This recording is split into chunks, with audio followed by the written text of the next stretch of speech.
Então, bora lá. Pode ser? Bora lá. Muito bem, a claquete trabalhou, é sinal que nós também temos que trabalhar mais uma vez aqui no nosso podcast, o Pode Falar do Canal Ideal. E hoje estamos recebendo aqui o Denilson, né? Vamos dar uma destacada, Rodrigueiro. A gente estava aqui numa conversa que nos nomes acontece de tudo, né? Mas muita gente chama de Denilson, mas é Denilson. Tem que, né, dar essa ênfase a mais aí. Ele que é presidente e também um dos fundadores da Sulcred. A gente vai poder falar um pouquinho sobre a Sulcred, mas, obviamente, falar também sobre o trabalho dele, sobre experiências pessoais também. Primeiramente, olá você, seja muito bem-vindo aqui ao Canal Ideal. Olá, Edson. Olá, Cris. Saudar aqui os seguidores do Canal Ideal, esse importante canal que cresceu muito. É referência na região oeste de Santa Catarina e todo o estado de Santa Catarina. Para nós é uma honra estar aqui no canal, falando um pouco da nossa cooperativa. São 27 anos já de história, de construção de um projeto que nasceu lá num pequeno sonho. Cresceu muito também, né? Graças a Deus, Edson e Cris, lá nos anos de 1993, 94, nós que viemos lá do meio rural, participando da Pastoral da Juventude, do Sindicato dos Trabalhadores Rurais, da equipe de jovens, reunindo com as comunidades, vindo lá do Jovem Rural, dos 4S, quem não lembra dos 4S, lá dos tempos de 1980. E aí começamos muito cedo no setor agrícola, no setor do movimento da agricultura, e surgiu de todo esse trabalho aí, lá no Sindicato dos Trabalhadores Rurais, com as nossas lideranças de base, com a comunidade, esse projeto que se chama, na época era Cred Luz, Abelardo Luz e Ouro Verde. Nasceu então a Cred Luz lá depois de mais de 70 reuniões nos dois municípios, Edson, no interior dos dois municípios, reunindo as lideranças representativas dos agricultores, que cada comunidade do interior tinha lá a sua liderança, que representava no sindicato, na igreja, na comunidade, que faziam as suas diretorias.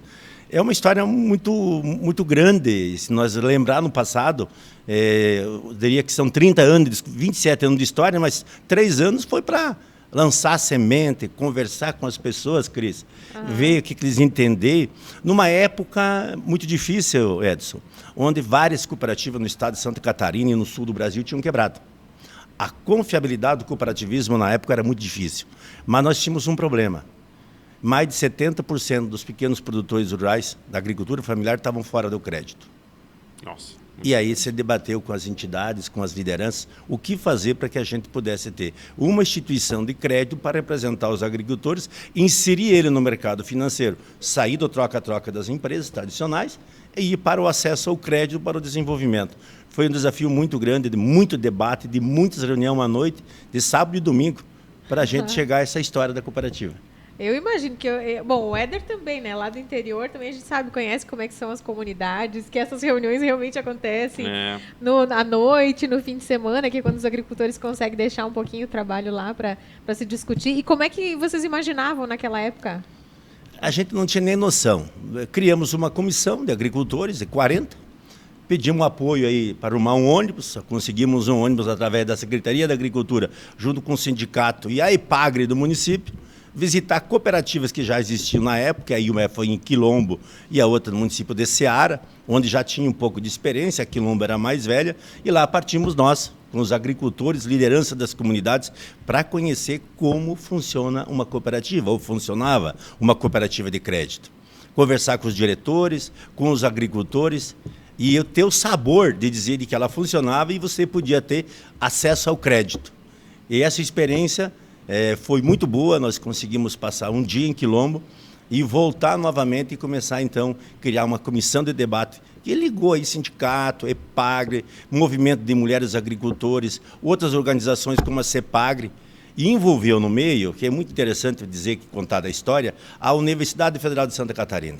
Nos abraçou a nossa causa e tivemos, junto com a PACO de Chapecó, começar a fazer reuniões no campo para explicar para os agricultores que estavam fora do crédito e tinham expectativa de ficar no campo, como funcionava uma cooperativa de crédito. E aí surgiu mais de 70 reuniões, tirando liderança, para que lá em 30 de setembro de 1995, no Parque de Exposição nos Torres Martins, dentro daquela comissão, lançamos um edital de convocação e nós fundamos, então, a Cred Luz, que era hoje Sulcred, Abelardo Luz e Ouro Verde, Então, essa história começou dessa forma.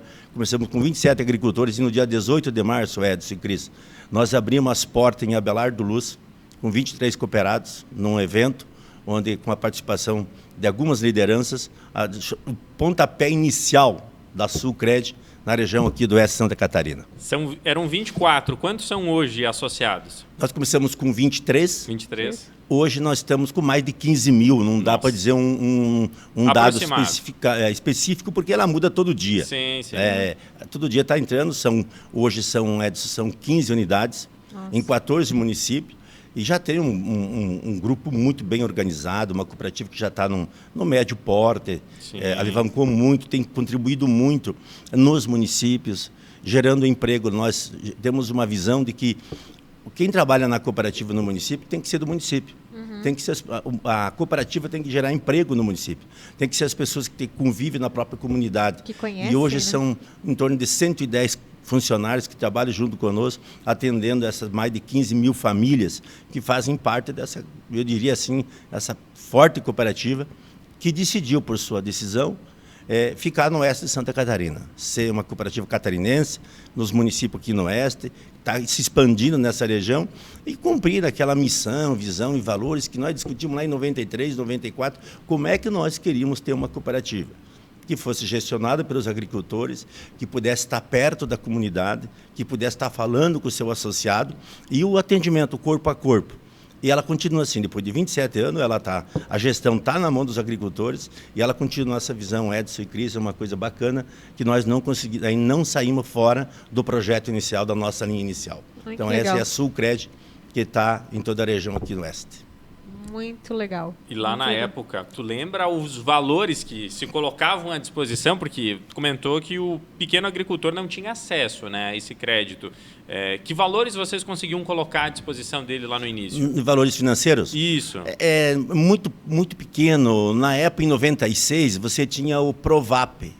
O 97, os agricultores aí, as lideranças, nasceu o Pronaf. Em 96, nós conseguimos fazer 5 financiamentos de lavoura de trigo, que está sendo colhido agora. Na época, fizemos 5 financiamentos, primeiro, para mostrar para os associados, para os agricultores, que o sistema cooperativo de crédito funcionava. Tinha uma falta de confiança. Os primeiros períodos da cooperativa foi muito difícil. Conquistar as pessoas para vir ser cooperado da Sulcred. Pós-liberação desse crédito de trigo, e aí foi divulgado, então, no programa do Sindicato dos Trabalhadores Rurais, criou-se a confiança, então, que a cooperativa funcionava. E aí, em 97, ela se destaca e a gente conseguiu, então, ter acesso ao crédito, começar a atender os agricultores no Pronaf. E aí, começou o Pronaf em grupo, e a coisa começou a acontecer. E aí, então, a cooperativa decola com confiança, acreditando que o crédito, de fato, ia chegar na mão dos agricultores. E eles pararam, então, com o troca-troca. Logo em seguida veio o seguro agrícola, também protegeu muitas safras dos agricultores. E a cooperativa fazia esse papel, indo nas casas dos agricultores, fazer reuniões, fazer os projetos, discutir como pegar o melhor crédito, qual é o melhor caminho, juntamente com o sindicato, fazendo essa parceria com os agricultores. Foi um trabalho bastante árduo, com muitos desafios, com ameaças também por causa do histórico, mas com muita confiança, né, com muita credibilidade que foi construída a partir dessas pessoas que tinham já liderança na comunidade e eram referência para que a gente pudesse colocar essa ideia. Que legal, porque hoje a gente está acostumado com tudo na nossa mão, né? E não imagina que lá no início era bater de porta a porta mesmo, convencer, né, o agricultor a se associar. Na verdade, provar que ia dar certo, né? Meio que construir essa credibilidade, né? Os primeiros cadastros ainda eram feitos com máquina de escrever. Já tinha o primeiro computador lá, os 486, 386, mas os primeiros cadastros eram feitos com máquina de escrever, que a gente, inclusive, recadou móveis que nós pegamos de escritórios, a prefeitura nos cedeu, alguns amigos nos cederam, nós começamos a montar a nossa primeira agência em Abelardo Luz, que estão as fotos iniciais, dessa forma, com móveis doados pela comunidade. E, então, é um projeto um desafio muito grande. Quando se batia lá, os cadastros eram feitos ainda em máquinas manuais de escrever mesmo, aquelas de teclas. Depois que a gente foi adequando os papéis para entrar na impressora, que hoje é uma modernidade magnífica. Hoje nem impressora mais se usa, nem mais impressora, né? Essa impressora digital. Laser, uma coisa muito moderna, né? Não, mudou muito, né? Acelerou demais e, claro, que bom que você consegue se chegar a esse número de 15 mil associados, quer dizer que vocês foram ampliando as soluções. promoções. Isso que é importante destacar, porque hoje vocês oferecem, né, várias formas de serviço, facilidades para que o associado possa se manter também dentro. Nesse período todo, Edson, foram muitos desafios, né? Ter uma pequena cooperativa, o sistema financeiro começou a evoluir muito rápido, muita modernidade, e a gente conseguir construir isso é muito difícil.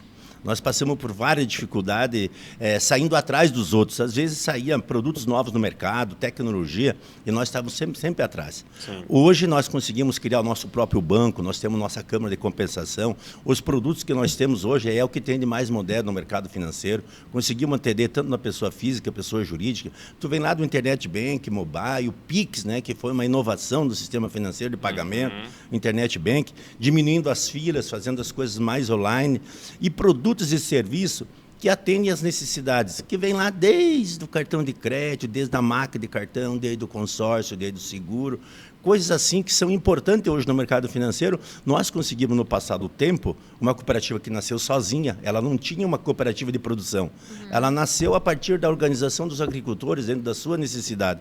O desafio era muito maior, aportar recursos, buscar recurso lá fora no sistema financeiro. Precisa de credibilidade, estrutura de patrimônio, e nós tivemos que ir convencendo aos poucos para que a gente pudesse chegar, passar esses grandes desafios, essas barreiras, essas dificuldades, às vezes com ameaças, né, no sentido do sistema, mas sempre com aquela confiança de transparência, de conversar com o nosso cooperado, de fazer as nossas assembleias lá no município. Até hoje nós realizamos assembleia em todos os municípios para falar com o nosso cooperado, falar com a esposa, com os filhos, ver qual é a melhor demanda. São grandes desafios que foram construídos e hoje nós fizemos isso.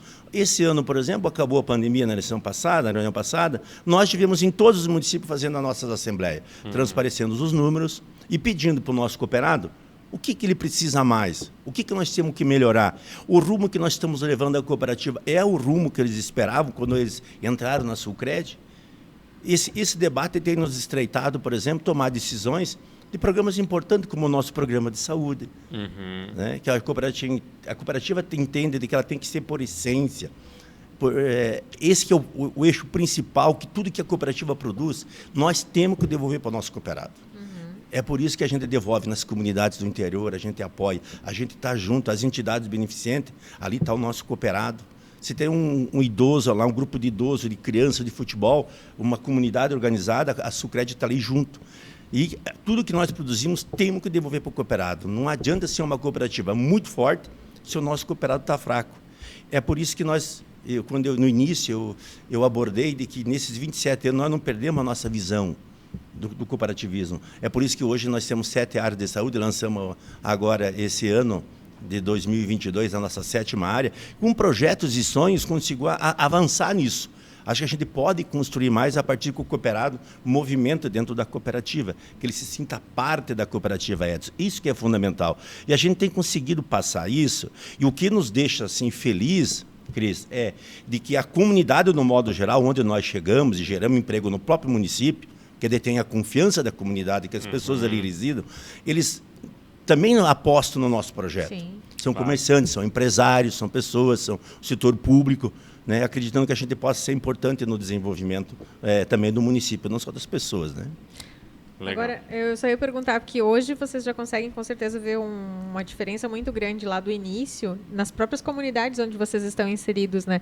Porque, por exemplo, lá no início, aqueles 23 primeiros agricultores que eles tinham dificuldade em acessar o crédito, como é que foi essa transformação ao longo dos anos também para esses agricultores? Como é que vocês viram esse transformar, principalmente naquela região de Abelar do Luz e de Ouro Verde, que foram os primeiros a receberem a cooperativa? Pois é, Cris, vejamos. Primeiro era entendimento do como é que nós íamos fazer uma cooperativa dar certo. Como é que a gente ia fazer ela viabilizar. Segundo, ter o acesso ao crédito e levar lá no morador, no agricultor, que morava longe, nas terras mais dobradas, mais difíceis do homem do campo. Passar informações das novas linhas de crédito, fazer ele interpretar isso. Nisso veio muitas mudanças na questão do crédito, veio muitas mudanças, muitos desafios. Você falar para um agricultor que houve uma resolução nova do Banco Central, no MCR do Crédito Rural tem que ser dessa forma, você tem que ter a nota aqui, você tem que ter o croquis da área. Todos esses foram desafios que foram grandes para nós. O que mudou entre o passado e agora, muitas pessoas cresceram. aproveitaram o crédito para o desenvolvimento. Isso. E a gente teve, infelizmente, a gente inseriu o crédito para o acesso das pessoas, para as pessoas realizarem seus projetos, mas em contrapartida, algumas pessoas se destacaram e também continuou o êxodo rural, não por falta do crédito, aí por uma competitividade de mercado que hoje é muito forte no agro, no negócio. Sim. Então as pessoas também foram incorporando, né, áreas de terra. Mas eles estão inseridos no crédito e isso fez ele desenvolver com tecnologia, modernização das suas áreas, modernização de máquinas, equipamento e estrutura, modernização de matrizes genéticas e fez que o agricultor hoje, o agro, onde a Sulcred está no pequeno produtor, seja tão forte como qualquer ponta do Brasil, com a cessão do crédito e conhecimento também com a área técnica que a gente tem junto com a cooperativa. Essa questão da saída das famílias do campo, queria que você comentasse um pouco sobre isso e trazer a tua percepção também, porque às vezes a gente tem uma noção e você que está ali no dia a dia pode trazer uma outra percepção. Como é que está sendo? Tá na mesma velocidade que estava 10, 15, 20 anos atrás, da nossa geração, né, Cristine Maraga, que não pensamos duas vezes antes de sair do interior, ou pelo desenvolvimento, pelo crescimento, você tem sentido que os jovens já têm mudado um pouco o pensamento para permanecer? Porque, vamos lá, hoje a maioria das propriedades conseguem ser mais produtivas que boa parte das empresas ou até dos comércios. A gente tem pequenas propriedades com uma lucratividade muito alta, então se tornou algo que passou a brilhar um pouco mais aos olhos dos jovens também. Não sei se é nesse sentido. É nesse sentido, mas nós tivemos assim, Cris e Edson, nós tivemos uma velocidade muito forte estancando o homem do campo. Hoje isso parou um pouco. Os jovens continuaram saindo. Nós temos aí no interior muitas propriedades que são só com o pai e a mãe. Certo. O que a gente começa a ver agora, mas isso num prazo muito curto, alguns jovens começando a querer ficar no campo, alguns pensando em voltar no campo. São poucos, mas a gente já percebe no meio da comunidade isso acontecer.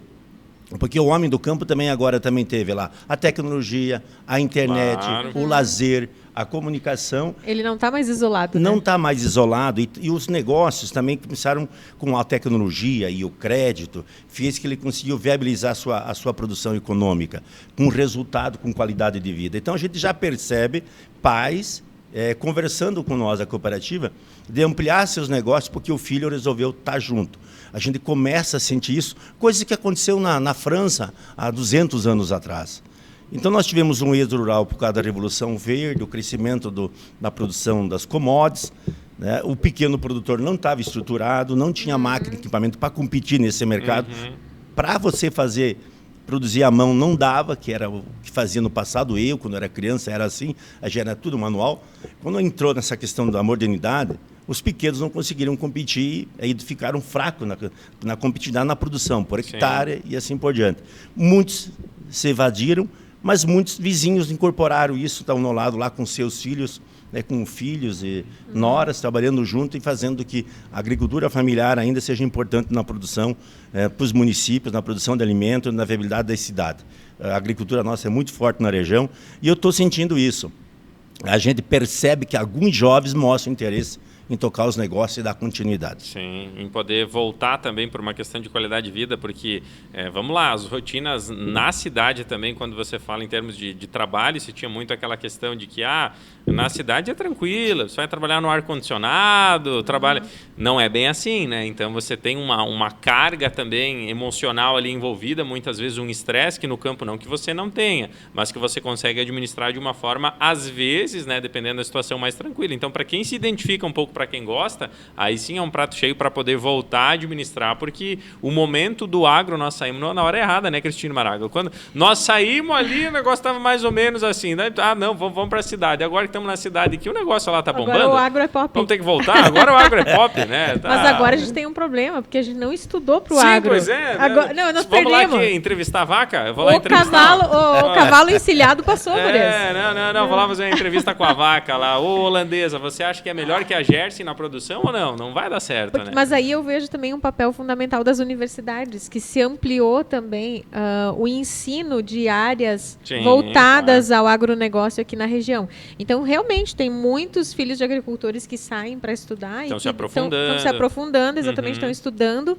Tem um conhecimento já uma bagagem boa teórica, né, e voltam para aplicar lá na propriedade. E né? até às vezes outras disciplinas, como por exemplo a administração. Muito importante, né? Porque hoje nós temos empresas rurais, né? A gente não tem aquele conceito de, claro, a nossa região, o estado de Santa Catarina como um todo, formado por pequenas propriedades de maneira geral. Mas nós temos empresas rurais também. Abelardo Luz é um exemplo disso. Quantas fazendas que a gente tem lá produzindo, que são referência no Brasil, na verdade. Sem dúvida. Eu acho que vocês falam nesse bate-papo, foi muito legal, uma questão da informação e do conhecimento.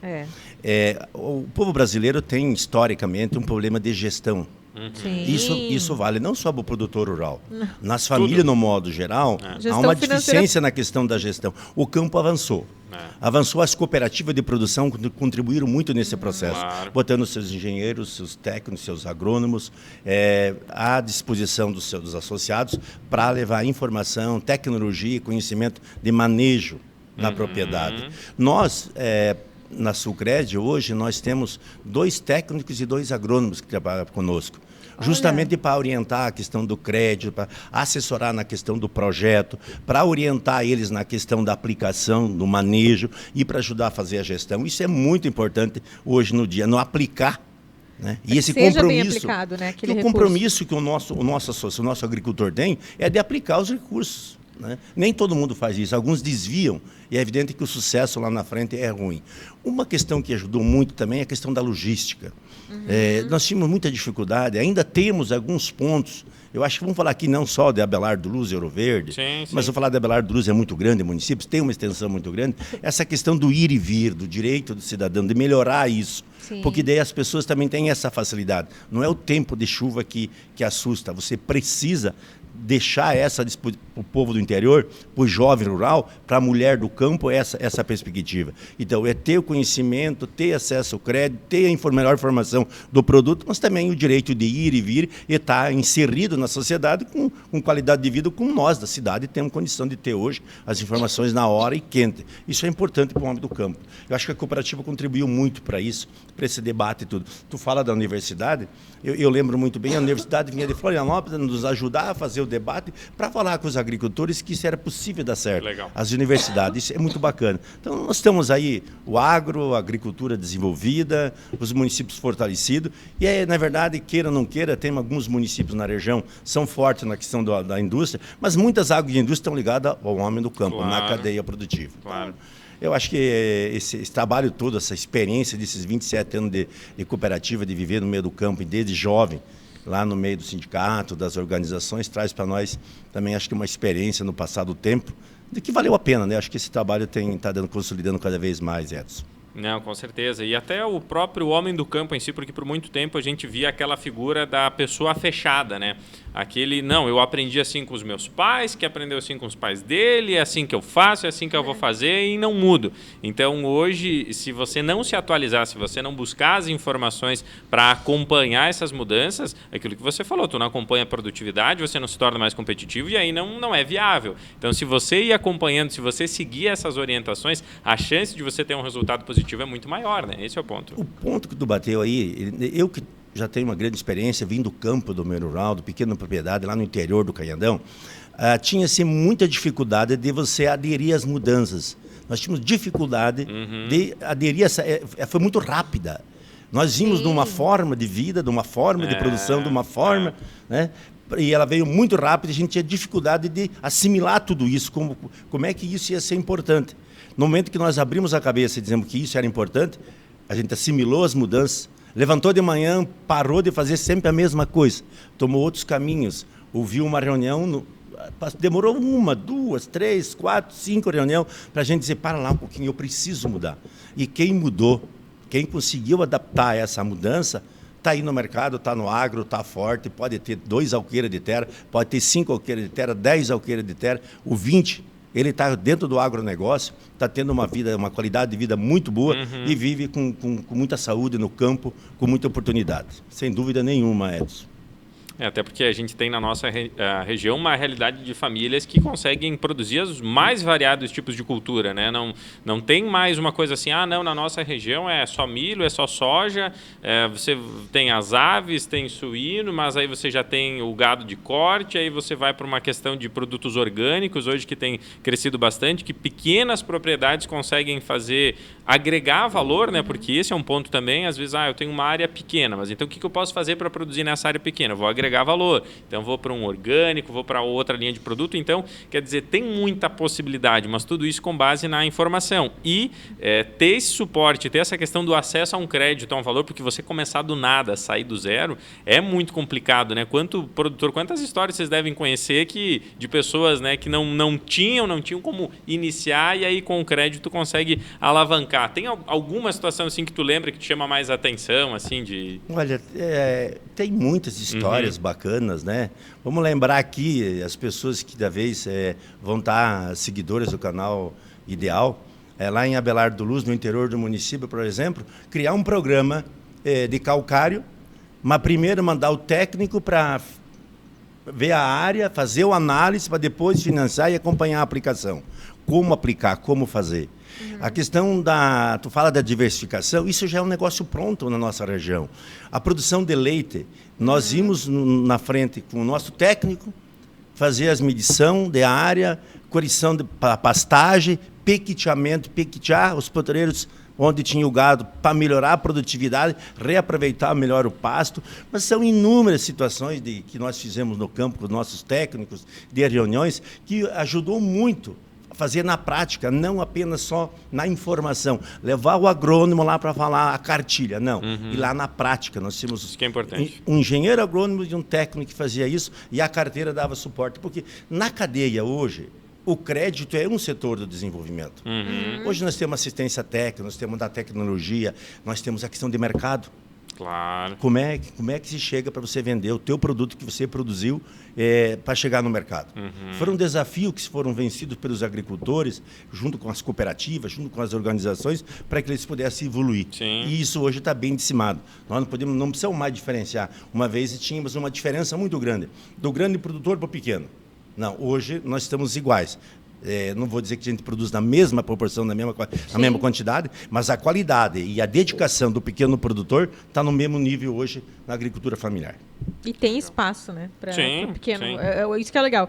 Porque uma vez, assim, quando eu saí lá do campo... Lá naquele tempo se falava muito que as pequenas propriedades elas iam ser cada vez mais absorvidas, né, por outras. Tem, isso ainda de fato. Faz parte. Mas ainda tem espaço também para o pequeno que se dedica para essas questões, para essas...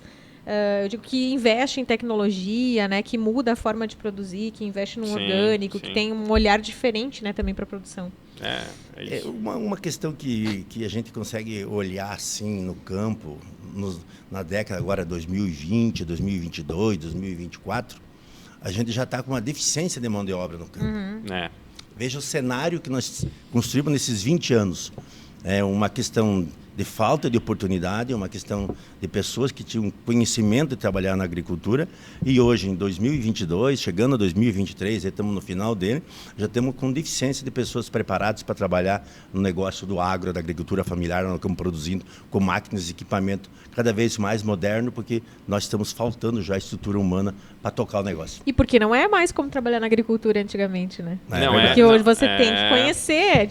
É serviço totalmente braçal, nem tudo. Nem tudo, né? Uma boa parte hoje você tem que operar um maquinário, você tem que ter a noção de como conduzir o negócio aí. Então são mais de 90% hoje é tecnificada, né? Então, exato. Disso. E não só de máquina também, no manejo dos animais, tem as máquinas também, mas tem muito de informação técnica, né? De conhecimento técnico que tem que ser aplicado e de um cuidado extremo com a produção. E hoje com a internet, até para tirar aquela dúvida às vezes, né, que o produtor tinha, não, preciso saber tal coisa, tenho que ligar para o técnico até o técnico vir. Tá.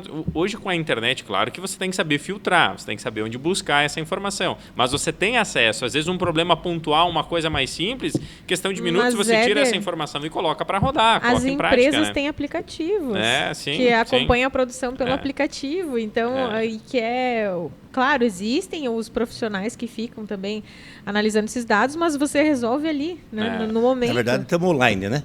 Exatamente. Você pegou o celular, tu mostrou ali, o cara lá no outro lado, ele já te dá uma dica. Muito mais prático. Dá uma orientação para os teus primeiros passos até ele chegar a fazer a visita. É uma coisa magnífica. Porque eu lembro da minha infância que, por exemplo, a gente tinha vaca de leite. E daí uma vaca adoecia, tinha que ligar para o técnico, esperar a viabilidade dele. Ou quando tinha telefone. Quando tinha telefone. Isso, na época que lá tinha um celular rural lá em casa. Que era um aparelho com um ramais para todas as famílias lá. Eram 8 ou 10 famílias, não lembro agora. Mas aí tu tinha que esperar o veterinário ou o técnico vir na propriedade e às vezes, por exemplo, eu morava a 17 quilômetros da cidade. Ele viria talvez mais horas depois ou no dia seguinte. Então tu imagina, hoje não, hoje é tudo mais prático. E quando prático. não chegava, tarde ainda. Porque já não tinha mais solução do problema. Exato. Principalmente nessa área de veterinária. Né, eu lembro muito bem no início, né, a questão da soja, quando vinha a lagarta, as pragas. Tinha que ficar atento, porque o técnico teria que ir lá para orientar como conduzir o processo. Hoje, graças a Deus, tudo online, por isso que o Brasil é essa potência do agro, né? Eu estava olhando aí os dados da Conab, né? O aumento de produção na safra 22, 23, em torno de 40 milhões de toneladas, um novo recorde produzindo, eu tenho acompanhado um pouco na Conab, nada de desmatamento, migrações de área que estava pagado vai para a soja, tanto no sul, mas principalmente no Mato Grosso, e a gente vê o Brasil se transformando hoje o maior produtor de grãos do mundo, produzindo alimentos. Isso é importante. Sim. Claro. O que faz a gente crescer é isso, é produtividade, não importa o setor que seja. Seja um setor industrial, seja em qualquer setor, mas o alimento, o nosso comer do dia a dia, que nos alimenta nós e o mundo, é preciso de comida. E graças a Deus, a gente vê os dados assim, excepcionais, e acho que o crédito ajudou com isso, mas um Brasil moderno e um agricultor que tem vontade, que tem amor próprio, que sua, que trabalha, que faz isso com muito prazer. Isso que a gente viu nesse pessoal que nasceu lá em 1950 até 1990, eles têm isso no sangue, esse fervor da agricultura, né? Isso é bacana. Não, com certeza. E o potencial que tem ainda, né? Se você parar para olhar, ainda o potencial que tem em termos disso que você falou de ganho de produtividade, porque uma coisa é você dizer assim, olha, bateu num teto ali, não tem, está produzindo X por hectare e não consegue passar disso, não, mas vem evoluindo, vem melhorando, e aí esbarra justamente nessa questão ambiental. Não necessariamente é preciso desmatar mais, ampliar essas áreas se você consegue otimizar. É claro que a gente não pode ser hipócrita, porque lá os outros países do mundo, eles vêm aqui apontam o dedo ao mesmo tempo, depois que eles já limparam tudo, né? Eles não têm mais nada lá, né? Não preservaram nada e aí eles estão lá, vão produzir e vocês aí que preservem. Mas a gente sabe que é importante também, que precisa disso, não é porque eles erraram lá no passado que a gente tem que errar também. Então, precisa haver esse equilíbrio, né? E com a produtividade melhorando essas taxas, aí que a gente vai conseguir ter alimentação e, ao mesmo tempo, preservar o meio ambiente. Sem dúvida, o meio ambiente é o nosso futuro, né? Nós precisamos dele. E eu vejo o agricultor brasileiro com muito respeito ao meio ambiente. Eu falo isso porque eu convivo com isso. O que tem mudado é a abertura das patentes, a questão de pesquisa, de tecnologia. Eu estava vendo, em 2019, o Brasil produzia 5 milhões de toneladas de trigo. Hoje está chegando a 9,6 milhões de toneladas de trigo. Isso é a evolução da produtividade, da genética, né? Do avanço que tem. Então, isso é importante e a gente tocou num assunto que e aí o pessoal tem que estar sensibilizado na questão ambiental, de cuidar, porque aqui que nós vivemos, nós vamos deixar para os nossos filhos e netos, porque eles tenham também um ambiente saudável, isso é importante, Edson e Cris. Acho que esse assunto mexe com todo mundo e ele está muito maduro e está de parabéns ao agricultor brasileiro pela consciência de cuidar do meio ambiente. Não, isso é fundamental, né? Que bom. Tem que ter esse equilíbrio, né? Tem que ter. Tem que. Senão a coisa não funciona. Não, exatamente. A gente tem que pensar que tem uma continuidade aí, né? Depois da gente vem as novas gerações aí, precisa continuar. Até porque a gente está sofrendo, né, com questões climáticas agora e muito também é em razão disso. Então vamos tornar, né? A tecnologia mostra que tem como a gente produzir mais realmente sem afetar, né? É o caminho, é o caminho. Vamos falar um pouquinho agora do Denilson também. A gente falou bastante do trabalho, do mercado e tudo mais. Tu fala Denilson, parece Denilson. Denilson. Parece que tu faz Denilson Show? Mas não tinha dessa de em casa lá, porque lá em casa quando falava Ederson, aí o bicho ia pegar. No teu caso, quando fala o nome completo assim com uma ênfase também é porque o bicho pega ou não? É só Denilson ou tem outro no meio? Denilson Luiz. Quando eu falo... É que nome completo Aí você tem um composto aí. Quando fala os dois... Denilson Luiz, aqui agora. Aí o bicho pegou, né? E esses nossos pais, que eram do tempo antigo, que nasceram em 1930, pensa essa italianada braba.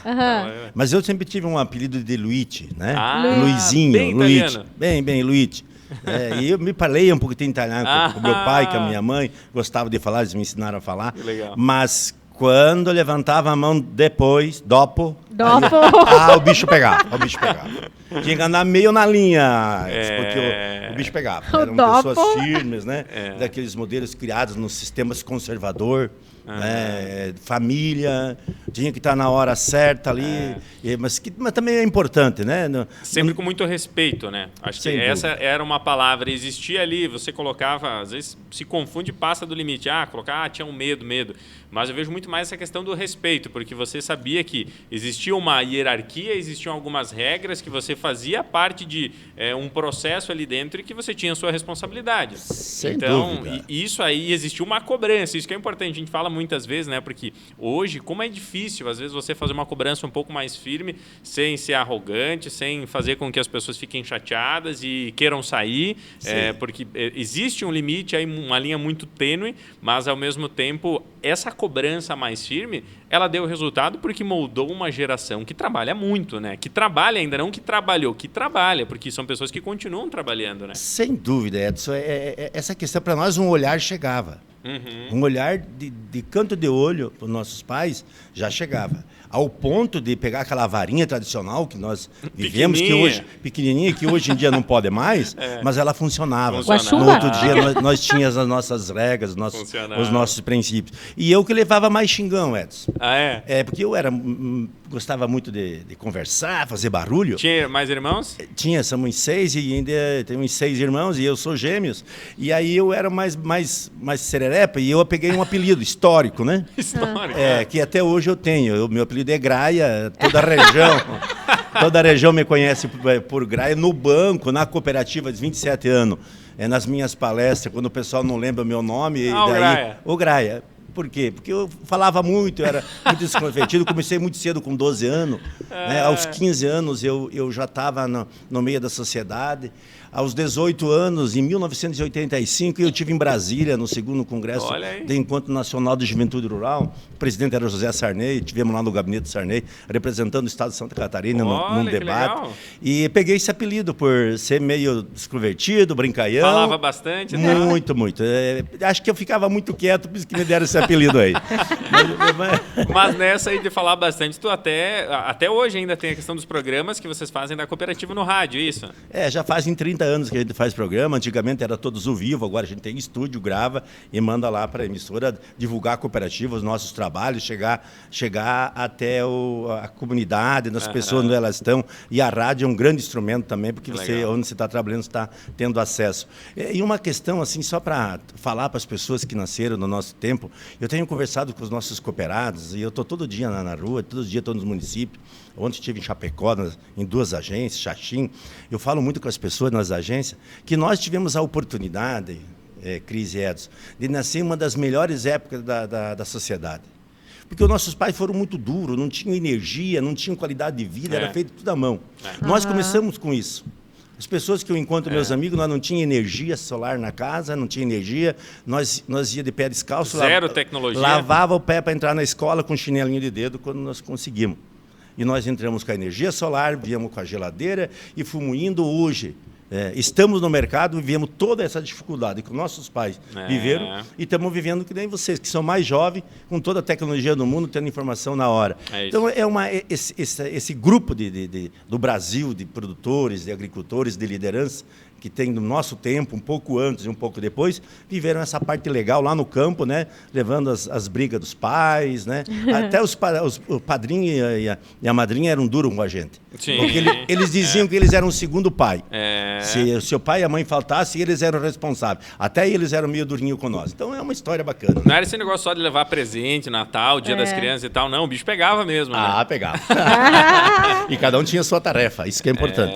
As suas obrigações de fazer. Quando tu era pequeno, o que tu fazia? Começou com o que de atividade, assim, já que tu falou de tarefa? Lá quando eu era pequenininho, além de trabalhar na lavoura muito cedo, porque o meu pai tinha o costume de limpar a lavoura e deixar a terra limpa. Então nós tínhamos que ir na frente, com 8 anos, arrancar os insos de semente para levar para fora. E quando eu chegava em casa de noite, o meu papel era tratar os porcos. Você fazia isso? Eu fazia isso. Tratar os porquinhos que ele produzia, para produzir a banha, fazer o salame, vendia alguns, porque não tinha muita renda. Sim, era uma forma de fazer um extra, né? Fazer um extra. Aí minha mãe tirava o leite, fazia queijo e nós vendíamos na cidade. Que beleza. Para comprar as coisas mais modernas, como cororal, sal, café, essas coisas que a gente não produzia lá no campo. Era uma história bacana. Né? Era 5, 6 itens só na lista, né? Sim, é isso aí. Não tinha... Levava 3, 4 peças de formaggio, como dizia italiano, levava lá na mercearia, o cara comprava, a gente já fazia oranjinho e levava o troco para a mãe. Lá no interior. Então é uma história muito bonita. Tu imagina para uma menina assim que nem a Maria, assim, que né, já nasceu em cima de um celular, de um computador. Imagina ouvir uns negócios desses, assim, dizer que ia para o mercado para comprar coloral. Tu sabe o que é coloral, Maria? Sabe? Não, ela sabe. Então imagina, comprar coloral, café. Caramba, que eu vi a mãe fazendo o almoço, e lá ela botou um pouquinho lá de coloral. E o meu pai conta que ele ia levar o trigo no moinho e depois voltava para buscar a farinha. Tipo, que era... Demorava 2 dias, 3 dias para fazer. Conforme chegava lá, o moinho ia fazendo. É muito interessante essas histórias aqui. Já nasceram no celular, né? Nem conhece bem aqueles borachudos, aqueles pernilongos, né? Que fica chupando o sangue da gente. Né? Meu Deus do céu, aqueles... Hoje tem repelente, né? Hoje tem repelente, mas olha, os mosquitos estão evoluindo, gente, porque eu vou te contar. Estão mutando. Se adaptam, né? Agora uma curiosidade, você disse que é gêmeo? Gêmeo semelhante, tipo, vocês são idênticos ou não? Não, nós somos bifitalinos, somos completamente diferentes. Puxou para por exemplo, para o tio, e eu puxei mais para a linha do meu pai, meu avô. Eu sou muito parecido, pai, meu avô. O meu irmão já puxou para o meu tio, já tem uma outra fisionomia, nós somos bifitalinos. Então não tinha confusão? Não tinha confusão, né? Completamente diferente. Até alguns brincam, né? Mas como é que vocês podem ser gêmeos? Vocês são completamente diferentes. Não, mas ela é a ciência, não é uma escolha nossa, né? Foi lá a genética que teve bifitalinos, então cada um teve uma placenta, então ele nasceu muito parecido com o meu tio, eu puxei muito para o meu pai e meu avô, né? E trago no sangue também um pouco a história do meu pai que foi criador de várias cooperativas no passado. Olha, meu pai, família? Família. Meu pai ajudou a criar várias cooperativas, o sindicato, meu pai ajudou a construir o sindicato da história da região. Ali que você foi se inspirando, então. Verde. Eu segui muito isso. Meu pai foi vereador em 69, quando não ganhava salário, ele fazia como liderança da comunidade. Quando eu fui já em mandato, eu já fui em tempos melhores, né? Já fui com maior oportunidade, com muito mais conhecimento, diferente do meu pai, que era líder da comunidade, ele é o cara que ajudou a criar ela. Então, a gente vem de berço, então vem lá do cooperativismo, do sindicalismo, vem de berço do meu pai e tem uma sequência de família. Sabe que vira e mexe volta essa discussão do político profissional, né? É o melhor formato, o político tem um salário, realmente viver disso ou não? Teria que ser por um formato de um clube de serviço onde as pessoas vão lá, que quem pode, né? Quem pode vai lá, dedica as suas horas de trabalho e tal. Você tem uma opinião sobre esse assunto? Porque você viveu as duas situações, teu pai que não recebeu, você que recebeu. Qual que é a tua opinião sobre o assunto? Eu sou eu também tenho missão política. Eu tenho 2 mandatos como vereador em Abelardo Luz e tive essa participação muito forte da comunidade. Eu sou, na verdade, a minha proposta, eu sou contra a reeleição. Acho que o processo de reeleição, ele acomoda a pessoa no cansaço do trabalho. O segundo mandato não é bom. Segunda situação, a pessoa não pode concorrer sempre. Eu vejo pessoas que fazem disso uma profissão. Não pode. A legislação tinha que ser diferente. Ela teria que ter no máximo 2 mandatos. Um cara que vai fazer vereador, vai fazer leis, ele tem que ter no máximo 2 mandatos. E eu tive 2, me propus a isso e eu abandonei, porque era propósito de vida. Você gerar outras oportunidades, tomar outros caminhos, buscar outros conhecimentos, isso é importante. E já que nós entramos em política, também o meu conceito, a minha visão, é que não precisa ter tantos partidos políticos. Isso só confunde a sociedade. As pessoas criam os partidos para se agregar interesses próprios. A gente teria que ter uns 3 ou 4, como os países mais modernos do mundo têm, e aí você se adequa. Mas são pensamentos, são visões, que a gente enxerga e tem o nosso conceito, cada um de nós temos o nosso conceito. Mas eu acredito que sempre o mesmo, você fica improdutivo. Isso funciona na gestão da empresa, funciona lá na máquina e equipamento na indústria, a máquina e equipamento no homem do campo, a matriz e produtor lá tem que ser substituída, né? A vida é assim, a nossa vida é substituída por filhos e netos. Então, na vida também teria que ser assim, a gente tem que praticar o que a natureza nos proporciona. O problema é que as pessoas não veem isso, mas ao momento que as pessoas perceberem de que na vida é um ciclo, a política também teria que ter um ciclo. É a minha visão, deixar aqui a minha opinião nesse sentido aí, Edson. Legal. Mas tem pretensão de concorrer novamente para algum outro cargo, que não de vereador? Não, eu estou muito focado, acho que na cooperativa, ela é muito forte dentro do sangue, no meu sangue, na forma de ajudar a criar ela. Acho que eu consigo contribuir com a comunidade, nos municípios, com nossos cooperados, dentro do cooperativismo. Acho que é uma moeda muito forte. Santa Catarina aí é o berço nacional, que tem mais sistema muito cooperativo forte, muito forte. Mais de 50% das pessoas do estado de Santa Catarina estão filiadas ou associadas a outro movimento em uma cooperativa de crédito ou de produção, de comunicação e trabalho. O cooperativismo é uma moeda que veio, é a moeda do terceiro milênio, que gera oportunidade, conhecimento, informação. E eu gosto muito do cooperativismo, do movimento sindical, me identifico muito forte e acredito que é dessa gente conseguir cuidar de fazer uma cooperativa que ela não se desvirtue, que ela continue no seu projeto inicial pela essência, pelos seus valores. Eu acho que é uma grande contribuição aqui na minha missão que eu tenho aqui nessa passagem aqui, conseguir fazer isso e deixar para os meus filhos esse legado, né, que vale a pena fazer as coisas certas, né? Os filhos já estão grandes, são 2 filhos que eu tenho, uma menina que já é formada em medicina, um piá que está encaminhando para o direito, ele tem esse sonho de trabalhar na área da justiça, do direito. E isso vai realizando a gente como pessoa, como ser humano, né? Essa caminhada nossa que é magnífica, mas você tem que ajudar a trilhar ela, não é só esperar do governo, só esperar do céu que as coisas aconteçam, ou só dos pais. A gente tem que tomar iniciativa. Então, são projetos sim, bacanas e eu pretendo, a menos que aconteça fatos que sejam alheios às nossas vontades. A história nunca diga nunca, né? Nunca direi, isso é verdade. Mas o meu projeto vem nesse caminho aí, nesse sentido de fortalecer e de que eu dizer para as pessoas que se está num sistema cooperativo é uma coisa que deu certo no mundo. Desenvolveu a Europa e grandes países e está desenvolvendo o Brasil. O Santa Catarina, se você for pegar em termos de números, qualidade de vida, produtividade, crescimento, evolução, está sempre em destaque, né? Então, será uma coincidência, né? Não, quer dizer, existe toda uma estrutura, existe todo um trabalho para que isso aconteça, né? Teriam outros estados com potencial talvez muito maior, mas Santa Catarina vem se destacando, né? Por esse perfil de trabalho, por esse perfil de pessoas que querem avançar, que querem evoluir, o sistema, o cooperativismo como um todo muito forte aqui, então com certeza não é do nada que acontece, né? Sem dúvida, vem dos sistemas europeus, nós temos um estado migrante de várias regiões, de várias partes do mundo, que trouxeram também no berço esse princípio do cooperativismo, e uma coisa que é importante são as leis, a legislação, cada vez um pouco mais dura, mais firme, cobrando responsabilidade dos gestores, porque não aconteça o que já aconteceu no passado. Isso é muito importante. Leis firmes e duras, né? Não é só o pai se duro com o filho, não. O Estado e as pessoas têm que ter o compromisso. E por isso que o Santa Catarina se destaca aí. Brinco, né, por aí, que a Santa Catarina, o oeste de Santa Catarina, é um pedaço da Suíça. Bom, eu não conheço a Suíça ainda, mas que é uma região forte, uma região que dá prazer da gente viver e trabalhar, apesar de que sempre temos os problemas, temos as dificuldades, tem os desafios, as ameaças, mas é uma região bacana. Mas em qualquer lugar a gente vai encontrar isso, eu acho. Mas aqui você tem muitos benefícios.